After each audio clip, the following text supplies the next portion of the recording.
Hello students, again welcome back to our YouTube channel HR chemistry and research partner. तो students, last video में हमने 2D और 3D close packing को complete कर लिया था और 3D क्लोज पैकिंग से मिलने वाली यूनिट सेल को भी हमने डिस्कस किया था। आज की वीडियो में हम जो भी टॉपिक डिस्कस करने वाले हैं वो काफ़ी इंपॉर्टेंट है और उससे आपके एग्जाम में डायरेक्ट क्वेश्चन भी आते हैं। जैसे आज हम जो बात करेंगे टॉपिक वो है हमारे crystal lattice and unit cell. Unit cell भी हमारे 2 टाइप्स की है, प्रीमिटिव और नॉन प्रीमिटिव, उन्हें भी हम डिस्कस करेंगे। कंट्रीब्यूशन ऑफ एटम डिस्कस करेंगे हम कि किसी भी एटम का किसी यूनिट सेल में कितना कंट्रीब्यूशन होता है, इसको डिस्कस करेंगे। जेड वैल्यू की बात करेंगे हम। जेड वैल्यू मैंने अभी शॉर्ट में लिख दिया है, एक्चुअल में जेड वैल्यू होता है number of atom per unit cell, उसे भी हम आज डिस्कस करेंगे। ए एंड आर रिलेशन की बात करेंगे और कोऑर्डिनेशन नंबर की बात करेंगे। किसी भी पर्टिकुलर एटम की किसी यूनिट सेल में क्या कोऑर्डिनेशन नंबर होता है किसी एटम का, वो भी हम डिस्कस करेंगे। चलिए स्टार्ट करते हैं हम आज की वीडियो।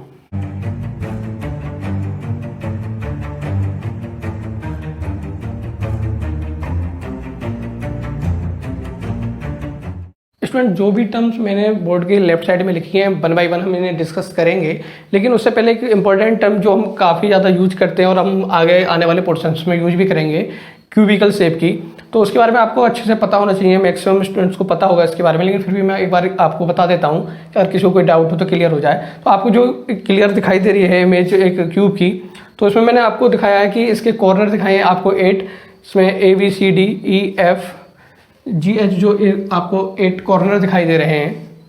उसमें कॉर्नर को मैंने यहाँ बताया कि 8 कॉर्नर है, नेमिंग भी दे दी है, आप उसे देख सकते हैं और काउंटिंग भी कर सकते हैं कि 8 कॉर्नर हैं। फेसेस की मैं बात करूँ तो 6 फेसेस हैं इस क्यूब में, किसी भी क्यूब में 6 फेसेस होते हैं।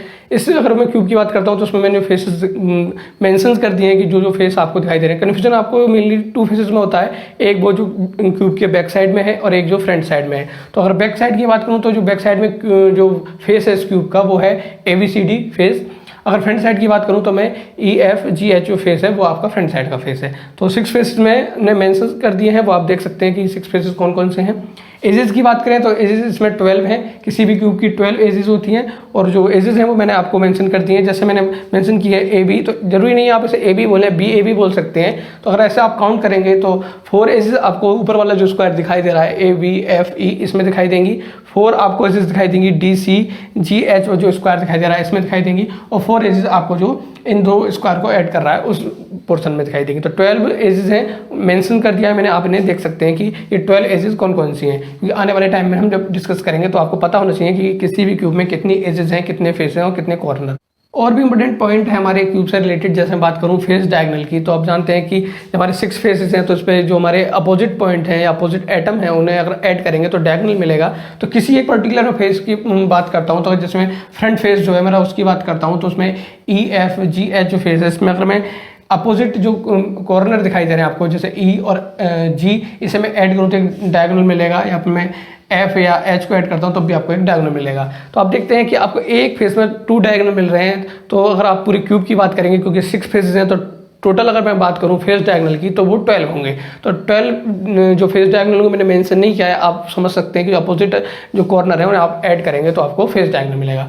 बॉडी डायगोनल इंपॉर्टेंट है काफ़ी, क्योंकि आने वाले जब बात करेंगे हम इसके अरेंजमेंट की यूनिट सेल की तब हम उसमें डिस्कस करेंगे। तो बॉडी डायगोनल भी आपको अच्छे से समझ आना चाहिए कि बॉडी डायगोनल की बात अगर आप इस क्यूब में करते हैं तो आप रूम में भी देख सकते हैं कि अपोजिट कॉर्नर जो होते हैं आपके, उन्हें जब आप ऐड करेंगे किसी क्यूब में, जैसे मैं बात करता हूँ तो फ्रंट जो मेरा फेस है उसका एक मैं कोई पॉइंट ले लेता हूँ, एक बैक जो फेस है उसके पॉइंट से ऐड करूँगा, वो भी अपोजिट होना चाहिए, तब आपको डायगोनल मिलेगा, उसे आप बॉडी डायगोनल बोलेंगे। जिसमें इसमें बात करता हूँ तो D को मैं अगर ऐड करता हूँ F से तो जो मेरा डायगोनल मिलेगा उसे मैं बॉडी डायगोनल बोलूंगा। तो इस टाइप से हमें जिस क्यूब में टोटल 4 बॉडी डायगोनल मिलेंगे, मैंने आपको मेंशन कर दिया है, एक DF होगा, एक AG होगा, एक BH होगा और एक EC होगा। ये 4 बॉडी डायगोनल होंगे।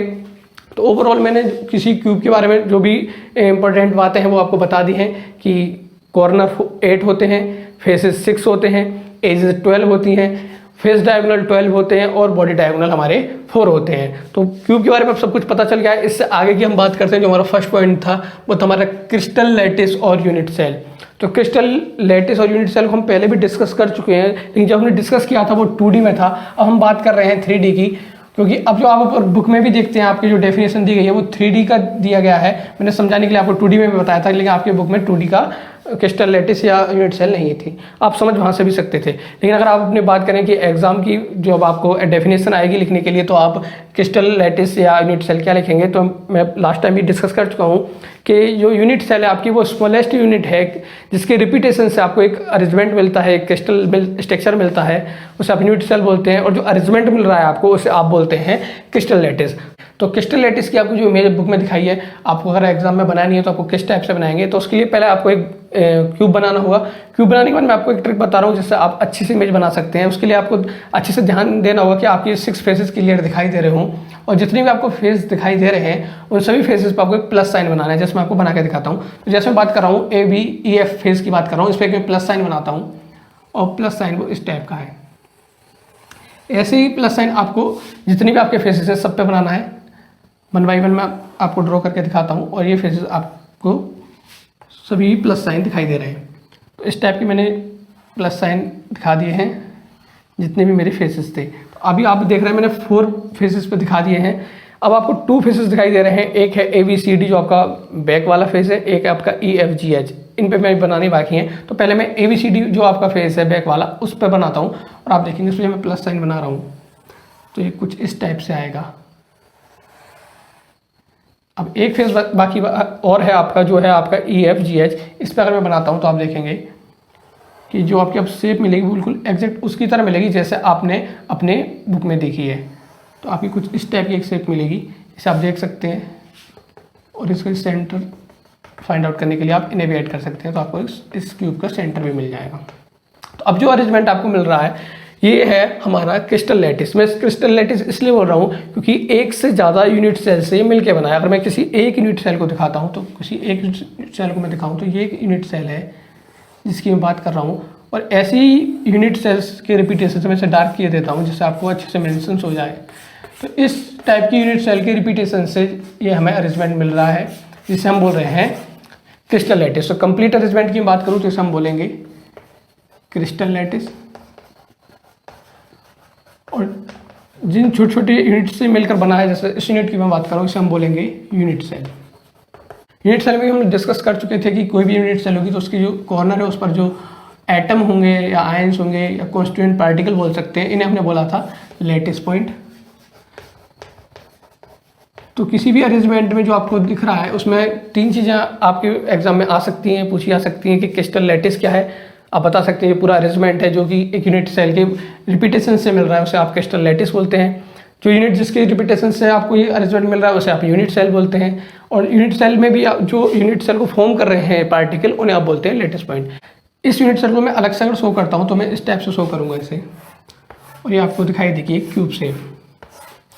इस क्यूब शेप में आप देखेंगे जो एटम्स हैं वो कॉर्नर पर हैं और 8 कॉर्नर पर देखेंगे आप इस टाइप से दिखाई देंगे। लेकिन एक्चुअल में ये जो मैं इमेज दिखा रहा हूँ ये नहीं होती, क्योंकि अगर मैं इस यूनिट सेल को इस अरेंजमेंट से अगर बाहर निकालता हूँ तो जो एटम्स हैं वो कम्प्लीटली इसमें नहीं आएंगे, क्योंकि कुछ पार्ट और भी यूनिट सेल्स में इसका इन्वॉल्व है। जैसे मैं सेकंड की बात करूँ, ये सेकंड यूनिट सेल है, इसमें भी इसका कुछ पार्ट एटम का इन्वॉल्व है। तो जब मैं किसी भी यूनिट सेल को निकालूंगा तो कंप्लीटली इस टाइप से कोई भी यूनिट सेल नहीं मिलेगी। लेकिन अभी मैंने समझा के दिखा दिया है कि अगर इस यूनिट सेल की बात करूँ जो फर्स्ट वाली में दिखा रहा हूँ तो कुछ इस टाइप से है।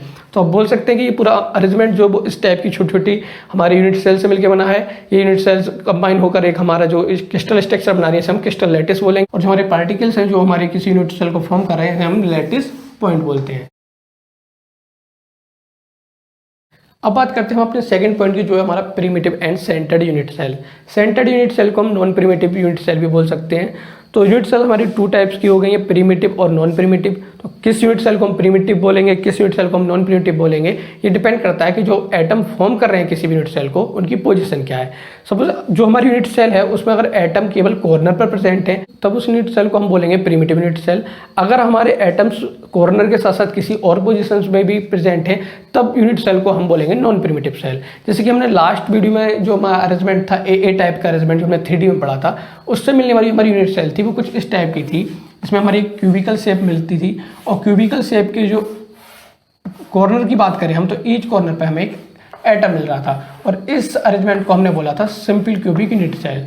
तो अगर इस यूनिट सेल में अगर हम देखते हैं तो एटम जो है हमारे वो केवल कॉर्नर पर है, कॉर्नर के अलावा किसी भी पोजीशन में कोई एटम प्रेजेंट नहीं है, तो इस यूनिट सेल को हम बोल सकते हैं कि यूनिट सेल हमारी प्रिमिटिव यूनिट सेल होगी।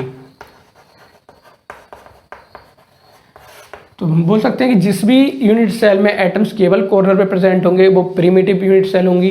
तो जो सिंपल क्यूबिक यूनिट सेल है हमारी वो प्रिमिटिव यूनिट सेल है। बात हम करते हैं जो हमें नेक्स्ट अरेंजमेंट की बात की थी और हमें जो यूनिट सेल मिली थी जिसमें हमारे एटम्स जो थे वो कॉर्नर के साथ साथ हमारे सेंटर पे भी थे, मतलब एक एटम जो हमारे सेंटर पे था। तो इस जो अरेंजमेंट को हमने बोला था वो बोला था BCC। तो अगर हम बात करते हैं कि BCC अरेंजमेंट जो है हमारा BCC यूनिट सेल जो है वो प्रिमिटिव हो गया, नॉन प्रिमिटिव। तो हम देखेंगे कि जो एटम है वो ईच कॉर्नर के साथ साथ एक सेंटर पे भी है जो बॉडी के सेंटर में है। तो इसलिए हमारा जो अरेंजमेंट होगा वो अब प्रिमिटिव ना होकर सेंटर्ड यूनिट सेल बोलेंगे इसे, या फिर हम बोल सकते हैं नॉन प्रिमिटिव अरेंजमेंट है। तो मैं सिंपल क्यूबिक को भी बना देता हूँ। सिंपल क्यूबिक जो अरेंजमेंट था वो हमारा इस टाइप का था जिसमें कि जो हमारे एटम्स थे वो केवल कॉर्नर पर थे। इसे हमने बोला था सिंपल क्यूबिक यूनिट सेल, या हम बोल सकते हैं इसे प्रिमिटिव यूनिट सेल। BCC की हमने बात की थी तो वो हमारा था non primitive unit cell. Next जो हमारा अरेंजमेंट था 3D में उससे हमें जो यूनिट सेल मिली थी वो थी FCC। और FCC को मैं अगर मैं दिखाता हूँ तो इस टाइप का था। इसमें जो एटम्स थे हमारे वो ईच कॉर्नर पे थे, और ईच कॉर्नर पे अगर दिखाता हूँ मैं इस टाइप से, तो अभी तक तो देखोगे आप इसे तो सिंपल क्यूबिक दिखाई देता है, लेकिन ईच कॉर्नर के साथ साथ इसके ईच फेसेस पे भी थे। तो जो 6 फेसेस थे इस पे भी हमारे 6 एटम थे, और इस यूनिट सेल को हमने बोला था FCC। और हम बात करते हैं कि FCC जो हमारी यूनिट सेल है वो किस टाइप की है, प्रिमिटिव है, नॉन प्रिमिटिव। तो आप देखेंगे कि इसमें जो एटम है वो कॉर्नर के साथ साथ फेस के सेंटर पे भी हैं, तो ये भी हमारी नॉन प्रिमिटिव होगी। इसके अलावा भी 2 टाइप की और भी हमारी यूनिट सेल है जो आपके सिलेबस में है, मैं उन्हें भी बता देता हूँ। एक यूनिट सेल इस टाइप की भी है जिसमें आप देखेंगे कि क्यूबिकल शेप के ईच कॉर्नर पर एटम प्रेजेंट है, और उसके साथ साथ आप देखेंगे कि किसी भी 2 अपोजिट फेसेस पे भी एटम मिलेंगे आपको। जैसे मैं बात करता हूँ, एक मैं अपर जो फेस है उस पर दिखाता हूँ, तो जो दूसरा एटम होगा वो बॉटम वाले पे होगा क्योंकि मैंने अपोजिट फेस की बात की है। तो इस टाइप का अरेंजमेंट होगा, इसे मैं बोलूँगा NCC, इसे बोलेंगे NCC। ऐसा जरूरी नहीं कि जो अरेंजमेंट मैंने दिखाया NCC का यही हो, इसके 3 अरेंजमेंट पॉसिबल हो सकते हैं। कि हो सकता है नेक्स्ट अरेंजमेंट में जो मैंने अभी दिखाई थे इस अरेंजमेंट में कि एक अपर वाले फेस पे एटम दिखाया था, तो जस्ट अपोजिट अगर बात करूंगा तो बॉटम वाले एटम पे दिखाऊंगा। हो सकता है कि मैं एक एटम लेफ्ट साइड में दिखा देता हूं तो जो नेक्स्ट एटम होगा वो राइट साइड में होगा, तो एक और अरेंजमेंट होगा। जैसे मैं बात करता हूँ दिखाता हूँ उसे, नेक्स्ट अरेंजमेंट इस टाइप का मिलेगा कि कॉर्नर पे तो एटम होंगे ही, कॉर्नर के साथ साथ अगर मैं बात करता हूँ कि अपोजिट फेसेस की बात करता हूँ, तो जैसे मैंने इस अरेंजमेंट में दिखाया कि अपर और बॉटम में थे, हो सकता है कि मैं लेफ्ट और राइट में दिखा दूँ, तब भी ये अरेंजमेंट मेरा होगा वो NCC का होगा। एक अरेंजमेंट और भी हो सकता है जिसमें मैं फ्रंट और बैक वाले जो फेसेस हैं उन पर भी दिखा सकता हूँ। तो अभी तक मैंने बात की है वो की है 4 टाइप की यूनिट सेल की। एक सिंपल क्यूबिक थी जिसमें एटम्स केवल कॉर्नर पे हैं, तो हम इसे बोलेंगे प्रिमिटिव यूनिट सेल है। BCC की बात करेंगे तो इसमें कॉर्नर के साथ साथ बॉडी सेंटर पे भी एटम था, इसे हम बोलेंगे ये भी नॉन प्रिमिटिव है क्योंकि इसमें एटम कॉर्नर के साथ साथ बॉडी सेंटर पे है। नेक्स्ट हमारा FCC भी नॉन प्रिमिटिव है क्योंकि इसमें कॉर्नर के साथ साथ एटम हमारे फेस पे भी थे।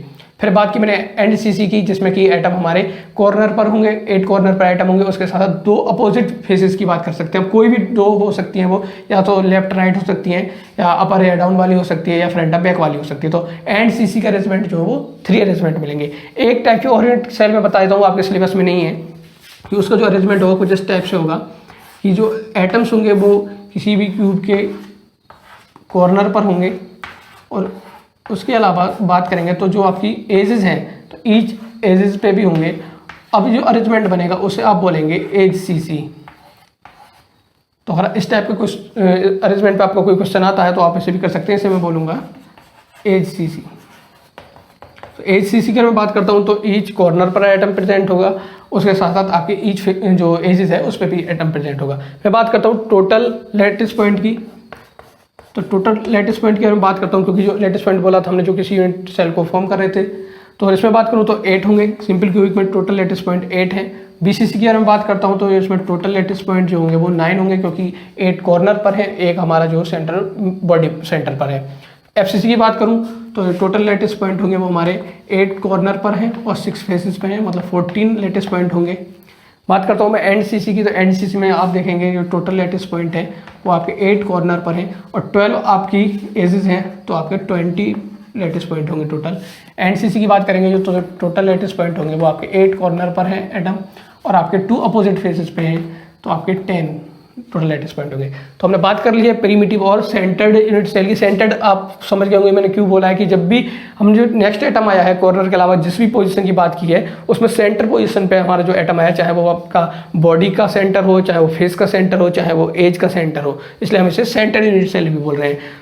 तो प्रिमिटिव यूनिट सेल उन्हें बोलेंगे जिनमें एटम केवल कॉर्नर पे है, कॉर्नर के अलावा किसी भी और पोजीशन पर अगर हमारा कोई एटम प्रेजेंट है तो वो नॉन प्रिमिटिव यूनिट सेल होगी। तो हमारी कंप्लीट हो चुका सेकंड पॉइंट जिसमें हमने प्रिमिटिव और नॉन प्रिमिटिव यूनिट सेल की बात की थी।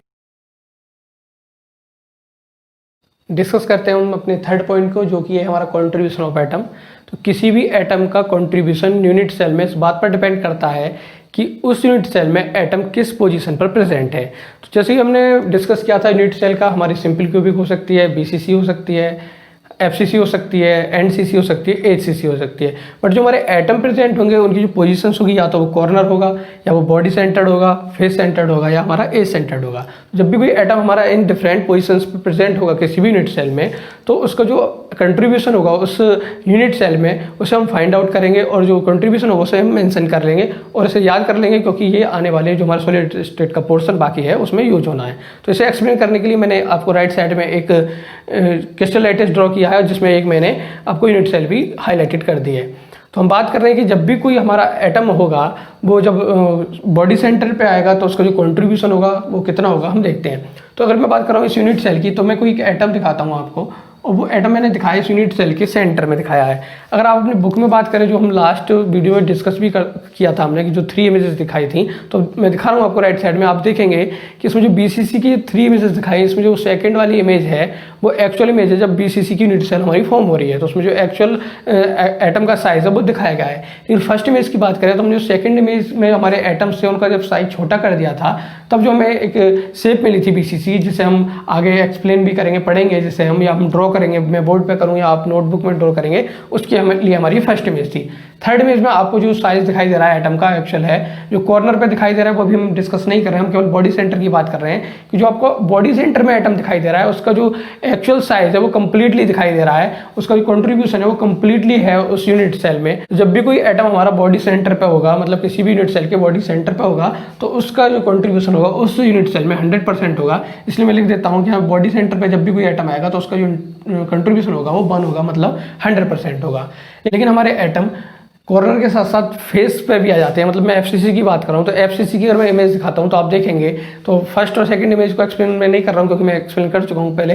थर्ड इमेज में आप देखेंगे, तो थर्ड इमेज को आप देखेंगे तो जो कॉर्नर पे है एटम, अभी हम डिस्कस नहीं करेंगे, लेकिन फेस की बात कर रहे हैं, तो फेस पे दिखाई दे रहे हैं आपको एटम, वो आधा एटम दिखाई दे रहा है, मतलब कि उसका आधा पार्ट किसी और यूनिट सेल में है, आधा इस यूनिट सेल में दिखाई दे रहा है। और मैं इस इमेज में दिखाऊँ तो कोई भी अगर एटम है तो वो मेरा फेस पे इस टाइप से होगा। मैं इस फेस की बात कर रहा हूँ, इस फेस की मैं बात कर रहा हूँ, तो ये एटम जो मैंने दिखाया वो ये दिखाया, जैसे मैं डार्क ये देता हूँ। तो जब हम कंट्रीब्यूशन देखते हैं किसी भी एटम का, तो हम ये देखते हैं कि वो कितनी यूनिट सेल में इन्वॉल्व है।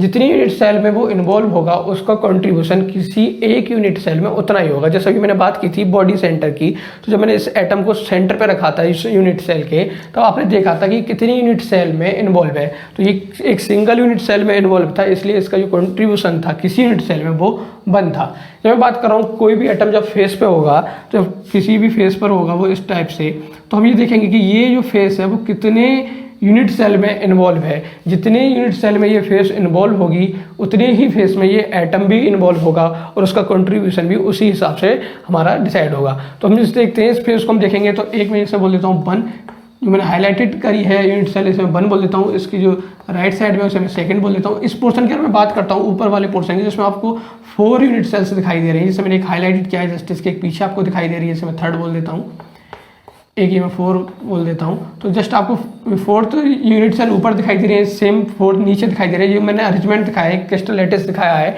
इसमें आपको टोटल 8 यूनिट सेल दिखाई दे रहे हैं, जिसमें मैंने हाईलाइट किया है, उसमें आपको मैं एक्सप्लेन कर रहा हूँ। मैं एक्सप्लेन जो कर रहा हूँ इसमें हाईलाइटेड वाले यूनिट सेल में कर रहा हूँ। तो मैंने जब बॉडी सेंटर की बात की कि एटम आपको मैंने दिखाया कि जब बॉडी सेंटर पर रखेंगे तो उसका जो कंट्रीब्यूशन है केवल एक ही यूनिट सेल में रहेगा, इसलिए उसका जो कंट्रीब्यूशन मैंने 1 लिख दिया है।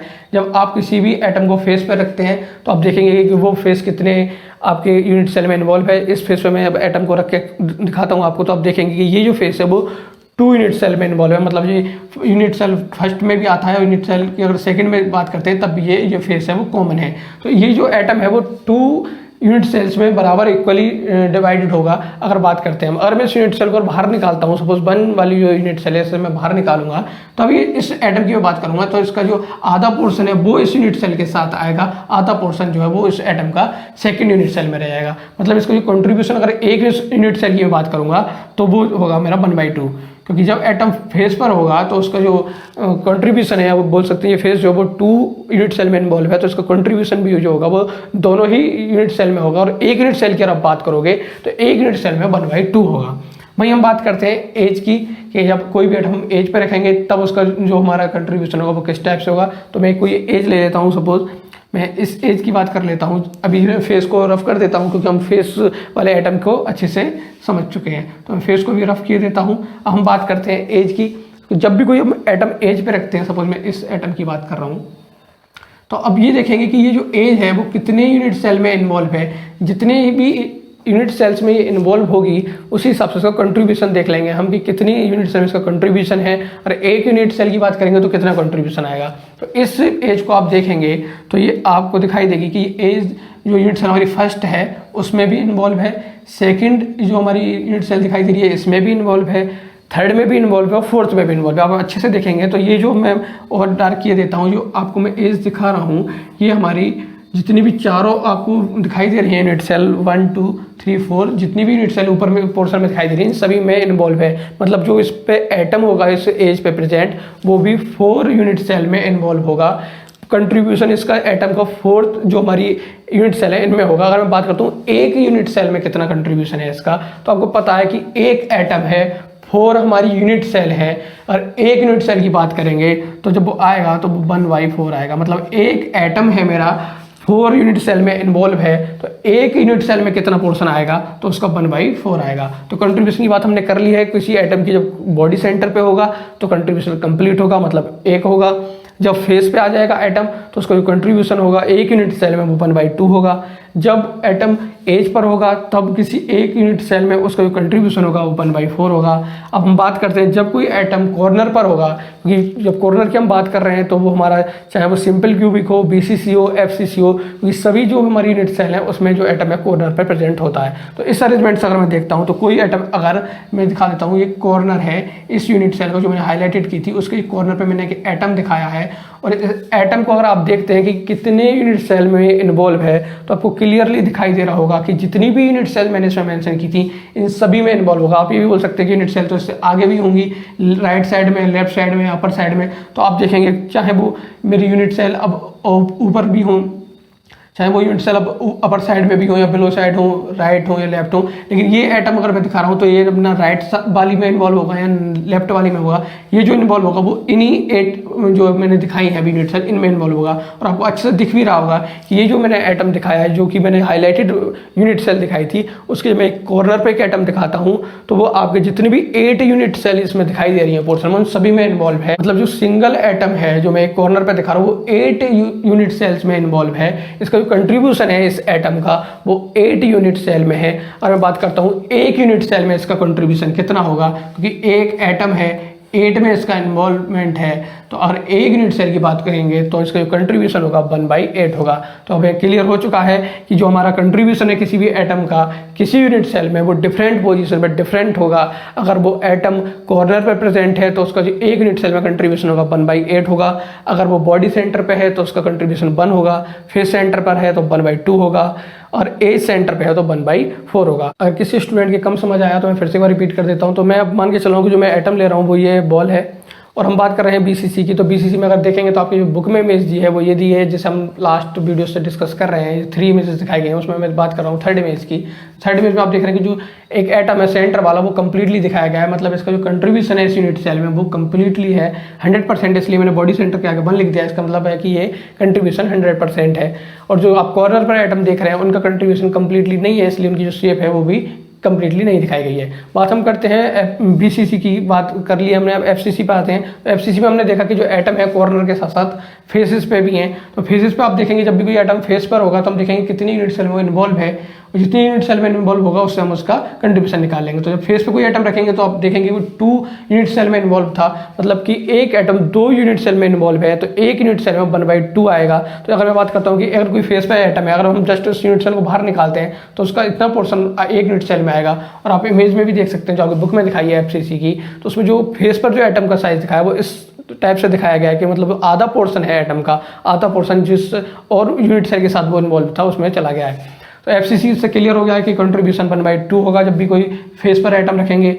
सेंटर पर रखेंगे बॉडी के तो हम जो कंट्रीब्यूशन होगा 1 होगा। एज की हम बात कर रहे हैं कि एज पे जब भी कोई एटम होगा तो हम देखेंगे कि वो एज कितने यूनिट सेल में इन्वॉल्व है, कंट्रीब्यूट कर रही है, तो वो 4 यूनिट सेल है तो उसका जो कंट्रीब्यूशन होगा 1 यूनिट सेल में वो 1/4 होगा। कॉर्नर की हमने बात की थी कि किसी भी यूनिट सेल के हम कॉर्नर की बात करते हैं तो वो एटम जो हमने रखा है वो कितने यूनिट सेल में इन्वॉल्व हो रहा है, तो वो देखेंगे उसका कंट्रीब्यूशन 8 यूनिट सेल में है।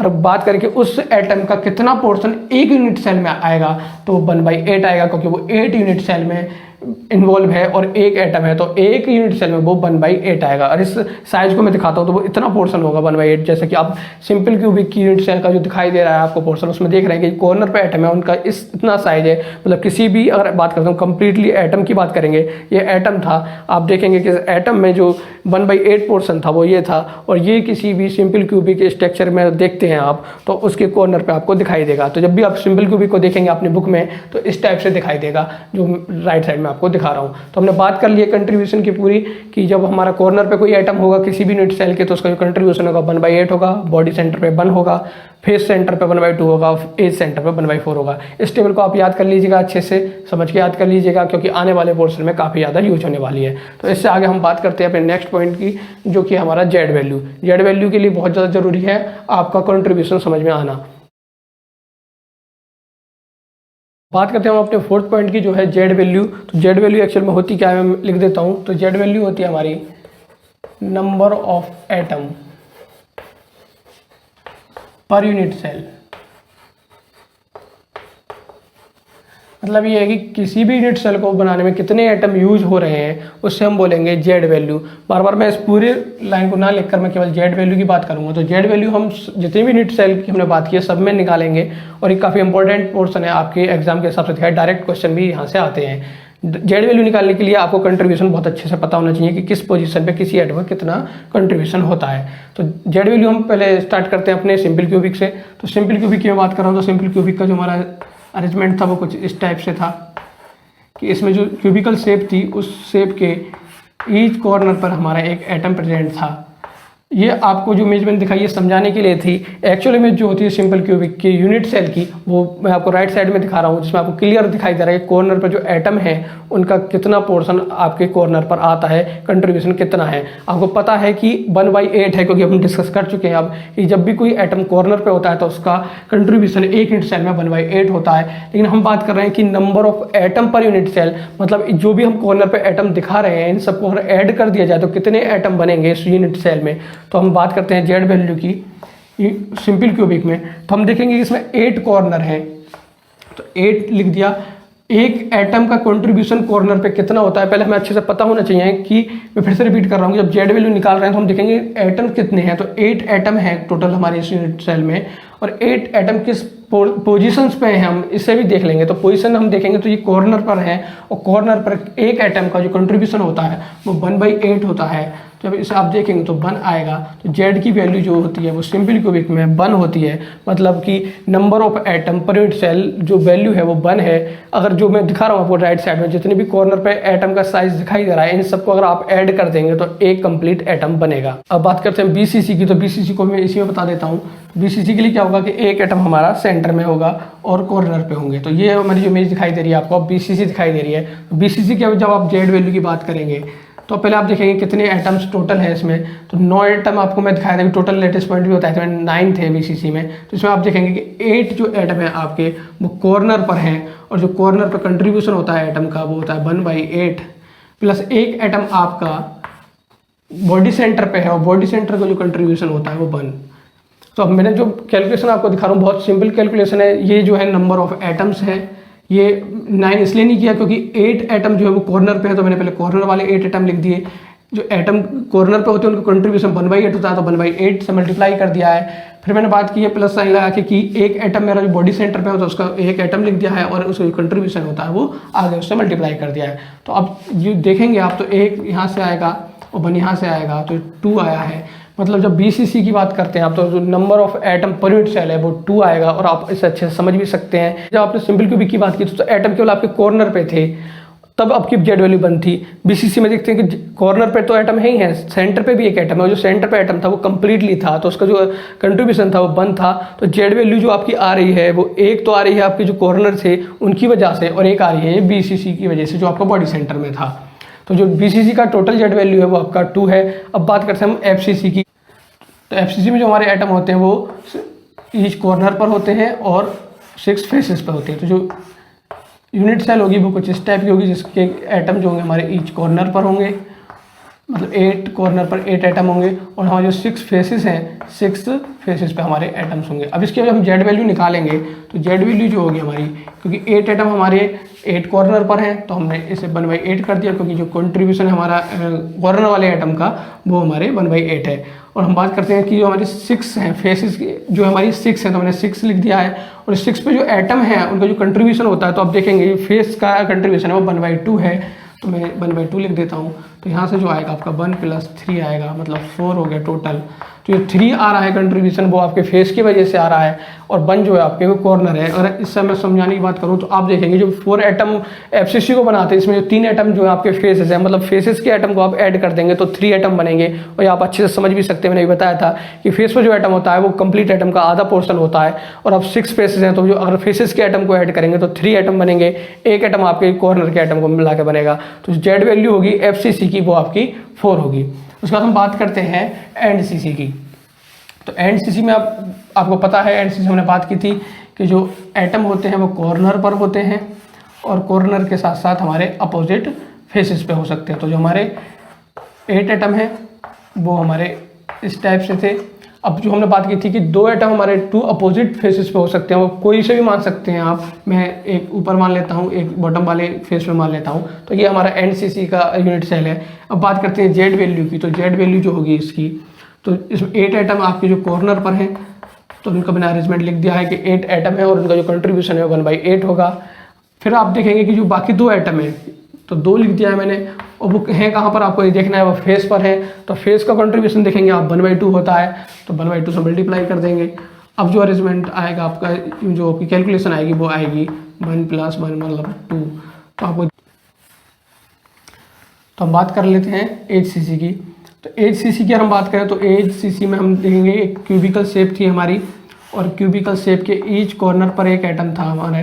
तो ये अगर देखूँ मैं, इस टाइप के जो शेप बनती है वो अभी सिंपल क्यूबिक टाइप के है, लेकिन अगर इसके मैं ईच एजेस पे अगर एटम रख देता हूँ, मतलब जितनी भी मेरे 12 एजेस हैं, इन एजेस पे मैं अगर एटम रख देता हूँ, तो जो मेरा यूनिट सेल बनेगी अब वो HCC बनेगी। और इसके मैं जब जेड वैल्यू की बात करता हूँ, तो जेड वैल्यू में देखूंगा कि 8 एटम तो आपको पहले से पता है कि 8 एटम आपके कॉर्नर पर हैं, और उनका जो कंट्रीब्यूशन है वो 1/8 है। बात करते हैं फिर आपकी 12 एटम जो है, मैंने 12 लिख दिया कि 12 एटम जो है आपके एज पर है, और एज का जो वो आपका कंट्रीब्यूशन है वो होता है 1/4। तो आप यहाँ से कैलकुलेट करेंगे तो 1 + 3 आएगा, मतलब 4 आ रहा है आपका। तो जेड वैल्यू जो होती है HCC की वो 4 होती है। तो यहाँ से आपको जेड वैल्यू भी पता चल गई है, सिंपल क्यूबिक की, BCC की, FCC की और HCC की भी, NCC सभी की पता चल गई। एक बार मैं आपको कंक्लूड कर देता हूँ सारी जितनी भी आपको बात की थी अभी जेड वैल्यू की, तो मैं लिख देता हूँ आपको। यहाँ बात की थी आपने सिंपल क्यूबिक की, तो सिंपल क्यूबिक की आपकी जेड वैल्यू थी वो 1 थी। BCC की बात की थी हमने, BCC की 2 थी। फिर हमने बात की थी FCC की, FCC की जो वैल्यू थी वो 4। बात करी थी हमने HCC की, तो HCC की भी अभी 4 थी। NCC की बात की थी, NCC की भी आपकी आई थी 2। तो जितनी भी हमारी यूनिट सेल थी हमने लगभग सबको डिस्कस कर लिया है। सिंपल क्यूबिक, BCC, FCC और HCC और NCC। NCC की भी हमने निकाली थी, वो 2 आई थी। और आपको याद करना है तो मैं आपको याद करने का तरीका बताता हूँ कि जो भी जेड वैल्यू मैंने कैलकुलेट किए हैं, कैलकुलेट भी आपको करना आना चाहिए। उसके अलावा मैं आपको बता देता हूँ कि कैसे आप याद रखेंगे। तो जेड वैल्यू मैंने लिखी है सिंपल क्यूबिक, पहले लिखा है BCC, फिर FCC, फिर HCC, फिर NCC। तो आपको देखेंगे तो ये है 1, फिर 2, फिर 4, फिर 4 फिर 2। तो आपको ध्यान होगा एक गाना जो अनिल कपूर का है 1 2 का 4 4 2 का 1 जो गाना था, तो उसमें 1 नहीं आ रहा है बस, बाकी आप देखेंगे 1 2 का 4 4 2। तो आपको इस गाने से भी याद रख सकते हैं इस जो मैंने जेड वैल्यू बताई हैं। बाकी आपको कैलकुलेट करना आना चाहिए, क्योंकि और भी कोई यूनिट सेल अगर आपको आती है एग्जाम में तो आप उसको बता सकते हैं कि जेड वैल्यू क्या होगी। तो इसके बाद हम नेक्स्ट पॉइंट की बात करते हैं, जो कि हमारा है ए एंड आर वैल्यू, जो कि काफ़ी ज़्यादा इंपॉर्टेंट है, जो आने वाला पोर्शन है हमारा। बात करें पैकिंग एफिशिएंसी की या डेंसिटी की, तो उसमें काफ़ी यूज होगा। तो ए और आर वैल्यू की हम बात कर लेते हैं। बात करते हैं हम नेक्स्ट पॉइंट की, जो हमारा ए एंड आर रिलेशन। ए जो हमारा एज लेंथ है किसी भी क्यूब की, आर हमारा सॉलिड स्फीयर की रेडियस है। तो ए और आर रिलेशन की हम बात कर रहे हैं, हम जितने भी यूनिट सेल को हमने डिस्कस किया है सभी हम फाइंड आउट करेंगे। वो काफ़ी ज़्यादा इंपॉर्टेंट है, क्योंकि आने वाला टॉपिक जो हमारा पैकिंग एफिशिएंसी होगा नेक्स्ट वीडियो में, उसमें काफ़ी ज़्यादा यूज भी होने वाला है। तो हम 1 बाय 1 सभी में डिस्कस करेंगे, लेकिन हम स्टार्ट करते हैं अपने लास्ट से, जो कि हमारा HCC था। तो HCC में अगर मैं बात करूँ तो HCC का जो अरेंजमेंट था वो कुछ इस टाइप का था। इसमें क्यूबिकल जो शेप थी हमारी, उसमें जो एटम थे वो ईच कॉर्नर पर थे, और हमारे ईच जो हमारी एज थी उस पर थे। तो अगर मैं सारे एटम इस पर अगर दिखा दूं तो आप समझना थोड़ा मुश्किल हो जाएगा, इसलिए मैं केवल एक एज को लेकर चल रहा हूं। तो जो एटम थे वो हमारी जितनी भी एजेस हैं सभी पर थे, तो मैं एक केवल एटम दिखा रहा हूँ जो एक एज के सेंटर पे था, और जो हमारे कॉर्नर पर जो थे एटम उन्हें भी दिखा रहा हूँ। तो कुछ इस टाइप का अरेंजमेंट हमें मिलेगा। इसमें अगर आप देखते हैं कि अगर मैंने जो पहले ही मेंशन किया है, जो ए जो है वो हमारा एज लेंथ है, मतलब कि ये जो है वो ए है। अगर ये क्यूब हम पहले से मान के चले कि क्यूब की एज लेंथ है, तो जितनी भी इसमें एज हैं उन सभी की जो लेंथ होगी वो ए होगी। तो अगर मैं इस वाली एज की बात करता हूँ तो इसकी कंप्लीट लेंथ जो वो ए है, और ये बराबर किसकी होगी, तो हम देखते हैं कि अगर ये इसकी रेडियस आर है, इसकी भी आर होगी, और इसका डायमीटर है, तो कंप्लीट क्योंकि एटम आया है तो इसका जो डायमीटर होगा वो 2r होगा। तो कंप्लीटली होगी वो 4r होगी। तो हम यहाँ से रिलेशन जो देखेंगे वो ये आएगा ए बराबर 4r। तो HCC में जो रिलेशन आएगा ए और आर का, वो ए बराबर 4 आएगा। भाई हम बात करते हैं, हम अब जो हमने बात की थी अभी HCC की कर लिया, अब हम बात करते हैं NCC की। तो NCC में भी जो हमारा अरेंजमेंट था कुछ इस टाइप का था कि जो हमारे क्यूबिकल शेप थी उसके जो ईच कॉर्नर पे एक एक एटम था, हमारा 8 कॉर्नर पे 8 एटम थे। और जो हमारी बात करी थी कि 2 एटम अपोजिट फेस पे थे, तो हम कोई भी 2 अपोजिट फेस ले सकते हैं। सपोज मैं इस वाली फेस को ले लेता हूँ, तो एक एटम जो मेरा है वो इस फेस पर है, मैं दिखा देता हूँ। और जो बाकी मैं बात कर रहा हूँ कॉर्नर की बात कर रहा हूँ, तो कॉर्नर के मैं ये एटम ले लेता हूँ, जस्ट एक ही ले लेता हूँ और एक ही ले लेता हूँ। तो आप देखेंगे कि मैं इस फेस के मैंने 3 एटम को लिया है, तो इसकी जो रेडियस आर होगी, इसकी भी आर होगी, इसे मैं 2r लिखूँगा क्योंकि कंप्लीटली एटम है, इसकी आर रेडियस इस साइड है, आर रेडियस इस साइड है। तो ये 4r जो रेडियस दिखाई दे रही है आपको कंप्लीटली मैंने ऐड की है। अब ये किसके बराबर होंगी, मैं इसे ए बोल देता हूँ, इसे मैं बी बोल देता हूँ, इसे मैं बी बोल देता हूँ, इसे मैं सी बोलकर इसे डी बोल देता हूँ।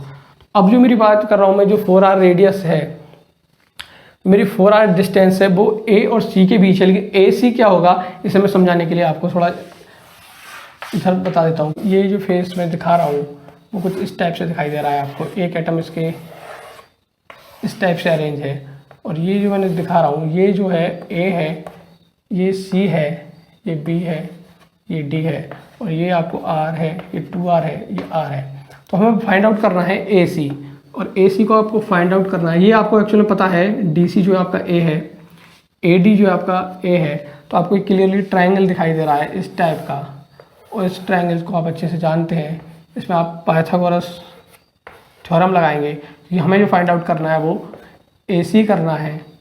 हमें डी सी और ए डी की वैल्यू पता है, तो आपको जानते हो कि हाइपोटेनस का स्क्वायर जो होता है ए सी का स्क्वायर इक्वल टू होगा आपका ए डी का स्क्वायर प्लस डी सी का स्क्वायर।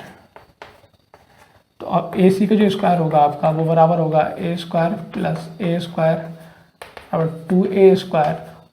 जो आप ए सी का स्क्वायर आया वो 2a स्क्वायर है, तो ए सी जो होगा आपका वो आएगा a√2। तो यहाँ से आपको पता है कि जो ए सी की वैल्यू है वो आपकी a√2 है।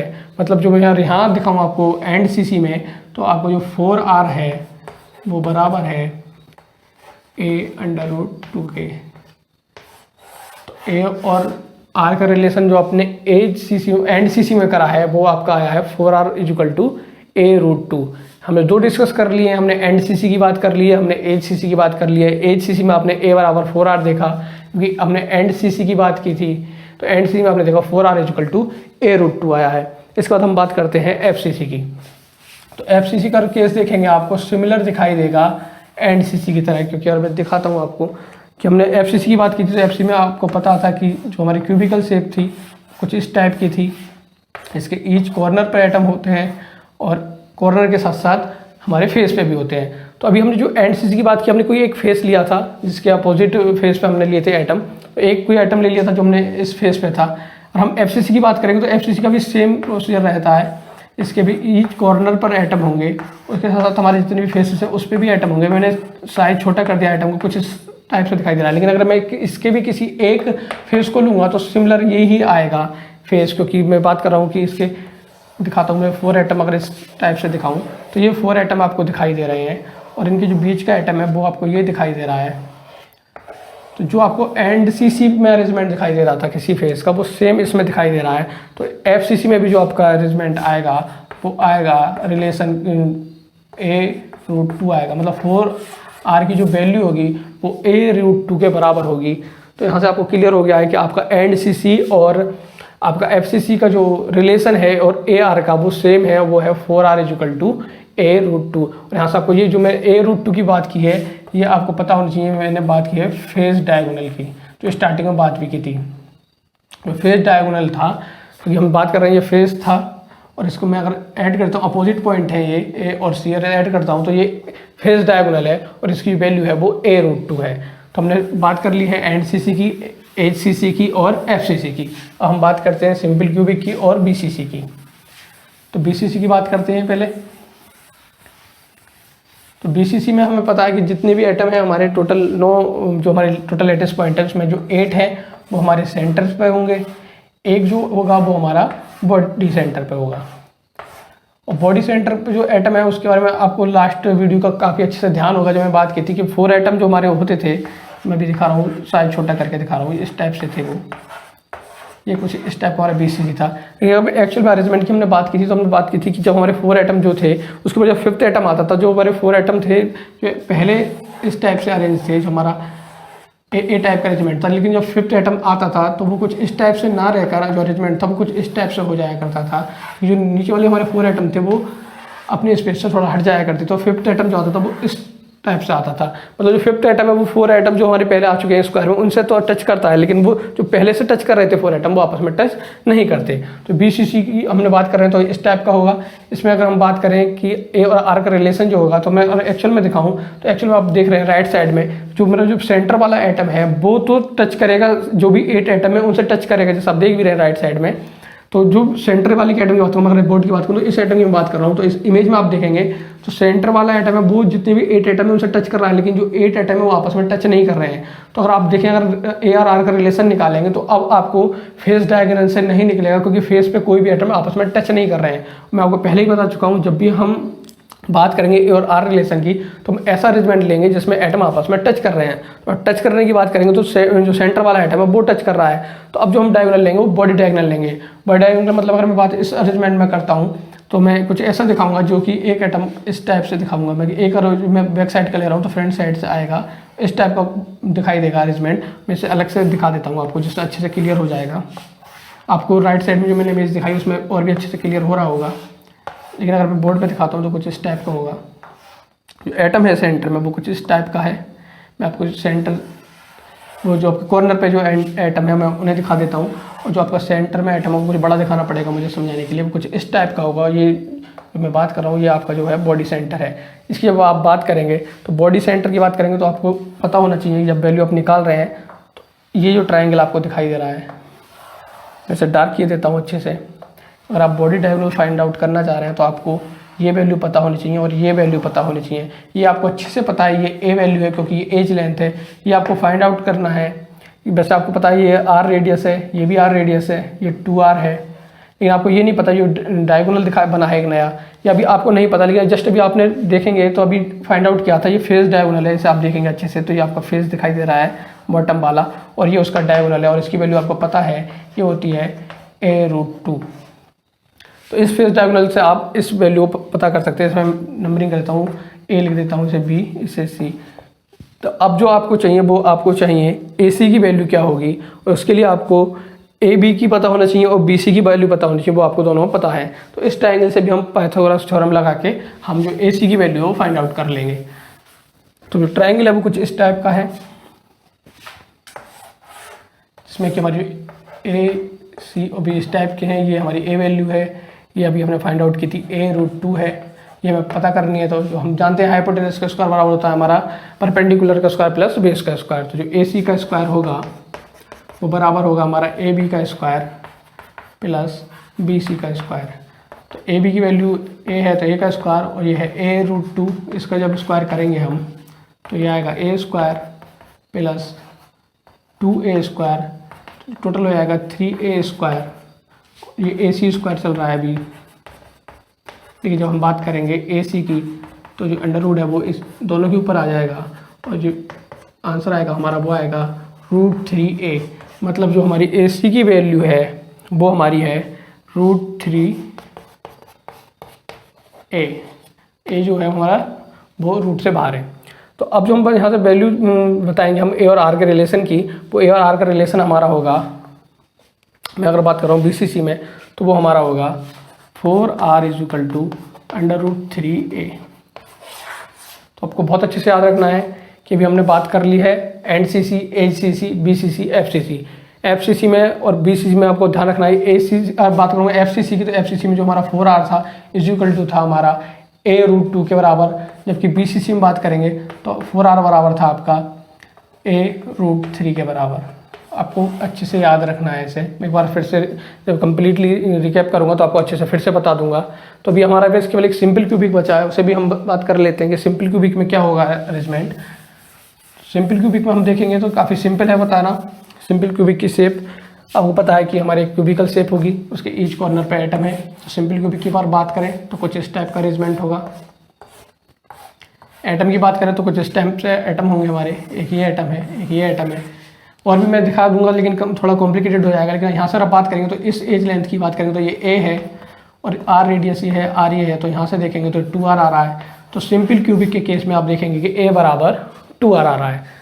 तो जितनी भी हमारी यूनिट सेल थी हमने उसमें ए और आर की वैल्यू को फाइंड आउट कर लिया है। मैं रफ किए देता हूँ इसे और आपको एक बार फिर से बता देता हूँ कि जो जो हमने वैल्यू भी फाइंड आउट की है। तो हमने simple cubic, BCC, FCC, HCC और NCC में ए और आर के रिलेशन को फाइंड आउट किया था। जो रिलेशन है आपको ध्यान रखने हैं, रटने नहीं है, आप इन्हें समझ के और कैलकुलेट भी कर सकते हैं। तो जैसे मैं बात करूं तो सिंपल क्यूबिक की मैं बात करूंगा तो सिंपल क्यूबिक में जो हमारा था वो था a = 2r। मैं बात करता हूं BCC की, तो BCC में जो हमारा आया था वो था 4r = a√3। और आपको ध्यान भी रखना है कि जो a√3 वैल्यू थी वो अगर क्यूब की बात करते हैं तो ये बॉडी डायगोनल था, ये बॉडी डायगोनल था, और हमने a√2 जो वैल्यू आई थी वो हमारी फेस डायगोनल की आई थी। ये भी आपको ध्यान रखना है। अगर आपको ये याद रहेगा तो आप बहुत अच्छे से इसे निकाल सकते हैं। क्योंकि जो हमारा रिलेशन था वो था a = 2r। BCC में था हमारा 4r = a√3। हम बात करते हैं FCC की, तो FCC में जो था हमारा, FCC में और हमारा जो था NCC वो दोनों में सेम था, आपको ध्यान रखना है। वो ये था 4r = a√2, और हमारा एक लास्ट था NCC का मैं बात करता हूँ, सॉरी HCC का मैं बात करूँ तो HCC का जो था हमारा वो 4r = था a। तो ये हमारे ए और आर के रिलेशन थे। इनसे हम पैकिंग एफिशिएंसी फाइंड आउट करेंगे तो इनका यूज भी होना है, तो इन्हें आप अच्छे से याद कर लीजिएगा। अब लास्ट पोर्शन बचा है हमारा कोऑर्डिनेशन नंबर, जो काफ़ी ज़्यादा इंपॉर्टेंट है कि किसी भी एटम का कोऑर्डिनेशन नंबर क्या होगा किसी भी यूनिट सेल में। तो हम बात करते हैं, डिस्कस करते हैं हम अपने लास्ट टॉपिक को जो है कोऑर्डिनेशन नंबर। तो कोऑर्डिनेशन नंबर हम स्टार्टिंग से डिस्कस करते आए हैं, जब से हमने सॉलिड स्टेट को स्टार्ट किया है। तो कोऑर्डिनेशन नंबर किसी भी एटम का उसके नियरेस्ट नेबर के जो एटम के नंबर के बराबर होगा। हम यूनिट सेल में भी डिस्कस करेंगे कि किसी भी यूनिट सेल में हमारे किसी एटम का कोऑर्डिनेशन नंबर क्या होगा। तो हम स्टार्ट करते हैं सिंपल क्यूबिक से। तो सिंपल क्यूबिक की अगर मैं बात करूँ तो सिंपल क्यूबिक जो हमारा स्ट्रक्चर है वो कुछ इस टाइप का होगा। इसमें एक क्यूबिकल शेप है और क्यूबिकल शेप के जितने भी कॉर्नर हैं उसके ईच कॉर्नर पे हमारे एक एटम प्रेजेंट है। ये मैं जो एटम दिखा रहा हूँ उनका साइज छोटा कर दिया है, इसलिए यहाँ से समझना थोड़ा मुश्किल है, इसलिए मैं राइट साइड में भी दिखा रहा हूँ कि एक्चुअल में जो आपका अरेंजमेंट है सिंपल क्यूबिक का वो इस टाइप से दिखाई देगा। और मैं इस इमेज की बात करूँ, इसमें जो अरेंजमेंट दिखाया है इसमें इस एटम की बात करता हूँ तो इससे ये डायरेक्टली टच कर रहा है, क्योंकि साइज छोटा कर दिया तो इसमें आपको दिखाई नहीं देगा, लेकिन आप इस इमेज में देखेंगे मैं राइट साइड में दिखा रहा हूँ। तो ये कॉर्नर वाला, इस कॉर्नर की बात करूँ एटम की, ये इसे टच कर रहा है, इसकी मैं बात करूँ इसे भी ये टच कर रहा है और इस एटम को टच कर रहा है। मतलब ये जो कॉर्नर वाला एटम है ये 3 एटम को टच कर रहा है। हमने बात की थी कि कोऑर्डिनेशन नंबर जो होता है वो नियरेस्ट नेबर की बात करते हैं हम, तो नियरेस्ट नेबर में इस एटम की देखते हैं तो अभी एक एटम ये दिखाई दे रहा है, एक ये दिखाई दे रहा है और एक ये है। लेकिन मैं इस यूनिट सेल की बात की तो एक हो सकता है कि यूनिट सेल इससे आगे भी हो और जो आगे होगी वो इस टाइप से होगी। तो आने वाला जो एटम होगा उसकी डायरेक्ट टच में होगा, एक जस्ट इसके ऊपर भी होगी, यहाँ भी टच में होगा इसके, और एक इसके बैक साइड में होगी उसके भी टच में होगा। तो इस एटम की मैं बात करता हूँ कि इसका जो कोऑर्डिनेशन नंबर होगा वो हम फाइंड आउट करने के लिए देखेंगे कितने नियरेस्ट नेबर है। तो देखेंगे एक ये एटम है, एक ये एटम था, 3 एटम तो एक यूनिट सेल में थे, कि एक इसके राइट साइड में जो नई यूनिट सेल आएगी उसमें होगी जो होगी उसमें एक टच करेगा, एक अपर साइड में जो यूनिट सेल है उसके एटम को टच करेगा और ये जो एक बैक साइड में है यूनिट सेल उसके एटम को टच करेगा। तो इसकी टोटल एटम जो फाइंड आउट करेंगे हम, तो हम देखेंगे कि नियरेस्ट नेबर है वो हमारे 6 हैं, तो इसका जो कोऑर्डिनेशन नंबर होगा वो 6 होगा। मतलब कि अगर हम बात करेंगे सिंपल क्यूबिक में किसी भी एटम का कोऑर्डिनेशन नंबर जो होगा वो हमारा 6 होगा। अगर हो सकता है आपको यहाँ से थोड़ा समझना मुश्किल हो तो हम जो 3D अरेंजमेंट की हमने बात की थी मैं वहाँ से आपको एक्सप्लेन कर देता हूँ। तो जो हमारा 3D अरेंजमेंट था वो कुछ इस टाइप का था कि जो हमारी ए टाइप की लेयर थी वो कुछ इस टाइप की थी, और आने वाला जो एटम था हमारा तो फ्रंट साइड से अप्रोच करता था या बैक साइड से अप्रोच करता था। जिसने भी ये अच्छे से 3D क्लोज पैकिंग को समझा होगा उसे बहुत अच्छे समझ आएगा कि हमारा अरेंजमेंट था वो ए टाइप का, 2D अरेंजमेंट था वो कुछ इस टाइप का था। अब जो आने वाला एटम था वो फ्रंट साइड से अप्रोच कर रहा था और वो जो हमारे एटम के ऊपर जस्ट आता था तो हमें जो लेयर मिलती थी वो ए टाइप की लेयर मिलती थी, और ये इसे हमने बोला था ए टाइप का अरेंजमेंट जो हमारा 3D में था, और इससे हमारे सिंपल क्यूबिक यूनिट सेल मिली थी। तो जो एटम थे वो जस्ट एटम के ऊपर अप्रोच करते थे, इस टाइप से आते थे और ऐसा लगता था कि जो हमारी लेयर है वो अभी भी ए टाइप की है। जो अरेंजमेंट मिल रहा था इस अरेंजमेंट को हमने बोला था ए टाइप अरेंजमेंट जो कि 3D में था, और इससे मिलने वाली हमारी यूनिट सेल थी वो सिंपल क्यूबिक यूनिट सेल थी। अब इससे मैं किसी भी एटम का आपको कोऑर्डिनेशन नंबर बताता हूँ, तो मैं एक कोई एटम सेलेक्ट कर लेता हूँ इससे, और कोई एटम मैंने सपोज ये सेलेक्ट कर लिया है, सपोज ये एटम सेलेक्ट किया है, इसको मुझे कोऑर्डिनेशन नंबर बताना है। तो मैंने बात की थी कोऑर्डिनेशन बताने के लिए आप नियरेस्ट नेबर देखेंगे, तो इस एटम के नियरेस्ट नेबर देखते हैं तो एक इसका ये है, एक देखते हैं दूसरा ये क्योंकि टच कर रहा है, ये भी टच कर रहा है, ये 3, ये 4। क्योंकि अभी मैंने केवल सेकेंड लेयर दिखाई, अब थर्ड लेयर जब फिर आएगी तो फिर से इसके ऊपर एक एटम आएगा, फिर से इसके ऊपर भी एटम आएगा, इसके भी आएगा, तो सबके ऊपर आएगा। लेकिन जो मैं बात कर रहा हूँ वो बात कर रहा हूँ केवल इस एटम की, क्योंकि इसका मुझे कोऑर्डिनेशन नंबर फाइंड आउट करना है। तो इसके 4 एटम पहले सेलेक्ट कर चुका हूँ। अब जो थर्ड लेयर आएगी उसका भी एक जो एटम आएगा इसके ऊपर वो भी इसको टच करेगा, मतलब जो 5th एटम आएगा वो जस्ट इसके ऊपर आएगा। और इस लेयर के भी पीछे की बात करूँ तो एक लेयर इसके पीछे भी है, उसका एक एटम टच करेगा। तो मतलब टोटल एटम की बात करूँ उसे टच करने वाले 4 एटम तो जो है इसके मतलब सराउंडिंग में जो है वो टच कर रहे हैं। एक जो थर्ड लेयर का आएगा वो टच करेगा और एक इससे जो बैक लेयर में आएगी वो टच करेगा। तो इस एटम को टच करने वाले हैं वो 6 एटम है, तो उसका जो कोऑर्डिनेशन नंबर होगा वो 6 होगा। तो अगर हम बात करें सिंपल क्यूबिक की तो चाहे आप इस अरेंजमेंट से देख लीजिएगा या फिर इस अरेंजमेंट से देखेंगे तो जो एटम का कोऑर्डिनेशन नंबर है वो 6 ही आएगा। अब बात करते हैं हम BCC की। तो BCC में अगर मैं दिखाता हूँ आपको, तो स्ट्रक्चर वाला दिखाता हूँ, उसमें आपको बताता हूँ एक बार कि कैसे कोऑर्डिनेशन नंबर फाइंड आउट करेंगे, या अरेंजमेंट से भी देखना अगर चाहेंगे आप तो उससे भी मैं दिखा देता हूँ कि किस से आप उसका कोऑर्डिनेशन नंबर फाइंड आउट करेंगे। तो सिंपल क्यूबिक का हमें पता चल गया है, सिंपल क्यूबिक में किसी भी एटम का जो कोऑर्डिनेशन नंबर होगा वो 6 होगा। BCC की अगर मैं बात करूँ तो BCC का कुछ इस टाइप से होगा। इसमें जो एटम होंगे वो ईच कॉर्नर पर होंगे, और कॉर्नर के साथ साथ हमारे एक जो एटम था वो सेंटर पे था, वो इस टाइप से था। इससे अगर मैं समझाऊँ तो थोड़ा कम समझ आएगा, इसके मैं राइट साइड में दिखाऊँ तो आप अच्छे से देख लेंगे कि लास्ट वीडियो में मैंने बताया भी था, इसमें भी फिर से मैं एक्सप्लेन कर चुका हूँ कि जो सेंटर वाला एटम है ये जितने भी एटम है कॉर्नर पे उन सबसे टच करेगा, लेकिन ये आपस में एक दूसरे को टच नहीं करेंगे। आप राइट साइड में भी देख सकते हैं। तो अगर मैं बात कर रहा हूँ इस एटम की कोऑर्डिनेशन नंबर की, तो आप इसे देखेंगे कितने एटम से टच कर रहा है। तो 4 एटम जो अपर साइड वाले हैं इनसे भी टच करेगा, जो नीचे वाले 4 एटम है इनसे भी टच करेगा। मतलब इसको जो टच करने वाले एटम है 8 है, तो इसका जो कोऑर्डिनेशन नंबर होगा वो होगा 8। तो ये BCC में कोऑर्डिनेशन नंबर है किसी भी एटम का वो हमारा 8 होगा। तो इस सेंटर में जो एटम है उसका तो कोऑर्डिनेशन नंबर फाइंड आउट करना आसान है, आप आसानी से फाइंड आउट कर सकते हैं कि इसे 8 एटम टच कर रहे हैं तो इसका कोऑर्डिनेशन नंबर 8 है। लेकिन जब आप किसी भी कॉर्नर के एटम की बात करें, सब इस एटम की बात करें, तो इसका भी कोऑर्डिनेशन नंबर है आपको थोड़ा डिफिकल्ट लग रहा होगा फाइंड आउट करना, कि ये जो एटम है ना तो इसे टच कर रहा है, ना इस वाले को टच करता है, ना इसे टच करता है, फिर इसका कोऑर्डिनेशन नंबर 8 है वो कैसे आएगा। आप अगर 3D में देखते हैं, जिसमें राइट साइड में दिखा रहा हूँ, तो कोई भी अगर कॉर्नर का एटम है वो आपस में किसी को टच नहीं करेगा, लेकिन जो सेंटर में एटम है इसे जरूर टच करेगा।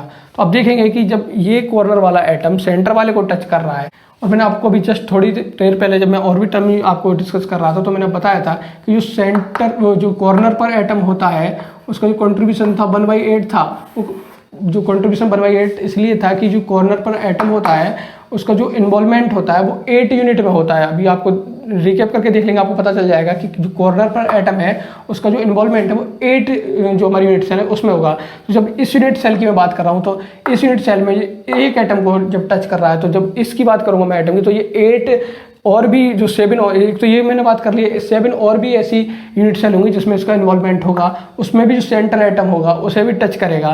तो इस हिसाब से इसका जो कोऑर्डिनेशन नंबर होगा वो भी 8 हो जाएगा। फिर से मैं आपको रिपीट किए देता हूँ कि इस कॉर्नर वाले एटम जब आप बात करेंगे कोऑर्डिनेशन नंबर की, तो आपको पता है 3D अरेंजमेंट से आपको दिख रहा है कि ये जो एटम है ये किसी भी एटम को टच नहीं कर रहा है, लेकिन सेंटर वाले एटम को टच कर रहा है। मतलब ये कि कोई भी BCC में जो कॉर्नर का एटम है वो एक एटम को टच करेगा, वो भी सेंटर वाले को टच करेगा। लेकिन अभी हमें पता था कि जो भी एटम सेंटर पर मतलब कॉर्नर पर होता है उसका जो इन्वॉल्वमेंट होता है वो 8 यूनिट सेल में होता है। जब हमने बात की थी और भी जो टॉपिक्स थे उनकी बात कर रहे थे तो हमने देखा था, जब कंट्रीब्यूशन ऑफ एटम की बात कर रहे थे तो जो अरेंजमेंट हमने बनाया था उसमें देखा भी था कि जो कॉर्नर पे एटम होता है उसका जो इन्वॉल्वमेंट होता है वो 8 यूनिट में होता है। तो हम एक सिंगल यूनिट की बात कर रहे हैं यूनिट सेल की BCC की, तो एक जो कॉर्नर वाला एटम है वो एक एटम से टच कर रहा है। तो जब ये और भी 7 यूनिट सेल जो होंगी उसमें भी इन्वॉल्व होगा और उनके भी सेंटर को टच करेगा, तो टोटल टच करने वाले एटम इसके जो होंगे वो 8 होंगे। इस हिसाब से जो कोऑर्डिनेशन नंबर होगा वो भी 8 होगा। इस हिसाब से हम और भी जो हमारे एटम है उनका भी हम कोऑर्डिनेशन नंबर फाइंड आउट कर सकते हैं। तो हमने बात कर ली है BCC की, हमने बात कर ली है सिंपल क्यूबिक के एटम के कोऑर्डिनेशन नंबर की बात। अब हम बात करते हैं FCC की। FCC यूनिट सेल की बारे में बात करूँ तो FCC की यूनिट सेल थी वो कुछ इस टाइप से थी। इसमें एक हमारा क्यूब था, क्यूब के ईच कॉर्नर पर हमारे एटम थे और उसके साथ हमारे फेस पे भी थी। तो इसमें अगर मैं कोऑर्डिनेशन नंबर की बात करता हूँ किसी भी एटम के, तो उसे फाइंड आउट करने के लिए मैं आपको 3D अरेंजमेंट की बात करता हूँ। 3D अरेंजमेंट में बता दूँ तो ये जो FCC है हमारा वो यूनिट सेल था CCP का, और जो CCP था उसे हमने ABC टाइप अरेंजमेंट बोला था। आपको 3D में याद होगा जब हमने बात की थी। तो उसके लिए बता दूँ कि इस टाइप का अरेंजमेंट था कुछ, ये एटम्स हमारे इस टाइप से अरेंज थे। आप प्रीवियस वीडियो को में देख सकते हैं कि हमने किस टाइप से दिखाया था इसे। तो ए लेयर बोला था मैंने इसे, और ए लेयर में मैं किसी एटम को जो कोऑर्डिनेशन फाइंड आउट कर रहा हूँ मैं सेलेक्ट कर लेता हूँ। मैं इस एटम को सेलेक्ट करता हूँ जिसमें मैं देखता हूँ कितने एटम मेरे टच कर रहे हैं। तो इसमें आप देखते हैं मैं इसे अलग से मेंशन कर देता हूँ। तो जो इसमें टच करने वाले एटम हैं वो 6 हैं इस टाइप से। इस एटम की बात कर रहा हूँ मैं, इसके भी कोऑर्डिनेशन फाइंड आउट करना है। तो इसका जो टच करने वाले एटम यहाँ 6 दिख रहे हैं ए लेयर में। फिर हमने बात की थी कि जब सेकेंड लेयर आई थी भी, जब हमने ट्रायंगुलर बॉइड को ओवरलैप किया था, कुछ इस टाइप का अरेंजमेंट आपको मिला था। आपको ध्यान होगा कुछ इस टाइप का जब अरेंजमेंट आपको मिला था, तो आप देखेंगे जब इस एटम की मैं बात कर रहा हूँ, मैंने अभी जो एटम सेलेक्ट किया था ये एटम सेलेक्ट किया था, इससे टच करने वाले एटम जो थे वो 6 थे। एक ये था, ये था, ये और ये मैंने सेलेक्ट कर ली थी। 6 एटम थे।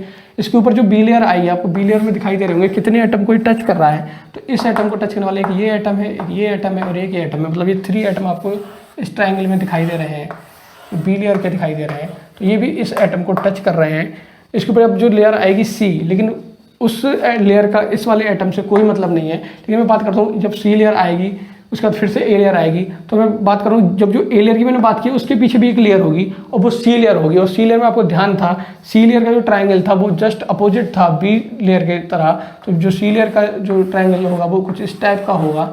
आप अपनी प्रीवियस जो वीडियो है उसमें देख सकते हैं रिकैप करके, या अच्छे से समझ सकते हैं कि जो हमने अरेंजमेंट ABC दिखाया था। तो जो सी लेयर होगी वो भी बिल्कुल बी लेयर की अपोजिट थी, और उसमें जो एटम थे 3 एटम वो इस एटम को टच करेंगे। तो इस एटम के बारे में बात करता हूँ तो इसे 6 एटम तो ये टच कर रहे हैं जो इसी लेयर में है। 3 एटम इसके बी लेयर के टच करेंगे और 3 एटम सी लेयर के टच करेंगे जो उससे पीछे होंगे। तो टोटल अगर मैं बात करूँ तो बात करूँ मैं, इसमें कितने एटम टोटल हो गए हैं, तो 1 2 3 4 5 6 एटम इसमें है, 3 इसमें है, 3 इसमें है, तो इसमें 12 एटम टच कर रहे हैं, तो इसका जो कोऑर्डिनेशन नंबर होगा वो 12 होगा। तो FCC में किसी भी एटम का जो कोऑर्डिनेशन नंबर होगा वो 12 होगा। तो सिंपल क्यूबिक की हमने बात कर ली है कि सिंपल क्यूबिक में किसी भी एटम का जो कोऑर्डिनेशन नंबर होगा वो 6 होगा, BCC में 8 होगा और हमारा FCC में जो होगा वो 12 होगा। तो जितने भी टॉपिक हमने आज बात करी थी सारे कंप्लीट कर लिए हैं। जैसे कि हमने क्रिस्टल लैटिस की बात कर ली थी, यूनिट सेल की बात कर ली। यूनिट सेल हमारे 2 टाइप के थे, प्रिमिटिव और नॉन प्रिमिटिव, उन्हें भी हमने डिस्कस कर लिया। कंट्रीब्यूशन ऑफ एटम की बात कर ली कि कॉर्नर पे कंट्रीब्यूशन कितना होगा, बॉडी सेंटर पे कितना होगा, फेस सेंटर पे कितना होगा और एज सेंटर पे कितना होगा। जेड वैल्यू हमने फाइंड आउट कर ली थी कि हमारा जो सिंपल क्यूबिक होगा उसके लिए 1 होगी, BCC के लिए 2 होगी, FCC के लिए 4 होगी, और भी हमारे जो भी यूनिट सेल थे हमने उसके लिए फाइंड आउट कर लिया था। ए और आर का रिलेशन हमने फाइंड आउट कर लिया था। हमने बॉडी डायगोनल और फेस डायगोनल की भी हमने बात कर ली थी कि फेस डायगोनल हमारा A√2 है और बॉडी डायगोनल हमारा A√3। आपको याद रखना है, इससे आपको जो रिलेशन थे थोड़ा आसान हो। लास्ट हमारा कोऑर्डिनेशन नंबर वो भी हमने फाइंड आउट कर लिया कि सिंपल क्यूबिक का हमारा 6 होगा, BCC का 8 होगा और FCC का 12 होगा। तो ये सारी टॉपिक थे आज हमने कंप्लीट कर लिए हैं। नेक्स्ट वीडियो में हम बात करेंगे पैकिंग एफिशिएंसी की और हम डेंसिटी के क्वेश्चंस करेंगे। मिलते हैं नेक्स्ट वीडियो में, तब तक के लिए सी यू, बाय बाय।